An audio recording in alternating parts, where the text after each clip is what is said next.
Oduu addaa mariin Iraanii fi USA eeggamaa ture eegaluuf jedhamaa jira. Marii kanaaf qondaaltonni Iraanii fi USA magaalaa guddittii Paakistaan galanii jiru. Gama Iraanii irraa hooggansi lama akka hirmaataa jiru himamee jira. Isaanis ministeera Hajji Alaa Abbaas Argeechii fi hoogganaa paarlaamaa Iraan Muhammad Agaalibaaf ta'uun baramee jira. Mariin guyyaa lamaaf turtu tun akka rakkoo hooggansa lamaan irra hin geenye Paakistaanti ka magaalaa Islaamabaad guutumatti cufteetti jirti. Gama Ameerikaatiinis itti aanaa Tiraampiin baanchii dabalatee hooggantoota sadiitu hirmaataa jira. Mariin kun akka nageenyi isaa eeggamuuf jecha Paakistaan daandilee iddoo mariin itti godhamu dhiyeenya qaban hunda cufteetti jirti.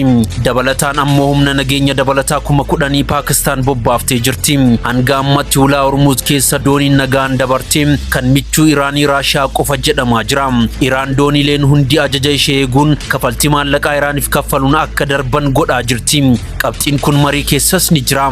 Pirezidaantiin USA Doonaald Tiraampiin tarii marii Islaamabaad yoo milkaa'u baate jedhanii dooniilee isaanitti meeshaalee waraanaa fe'aa jiraachuun dubbatanii jiru. Yoo mariin kun nageenyaan hin milkoofne waan uumamuuf deemu ni argitu jechuunis dhaadataa jiru. Marii kana duuka bu'ee kan isiniif gabaasu ta'a. Mana gurbaa qaxaleef miseensa ta'uu ammoo hin dagatina.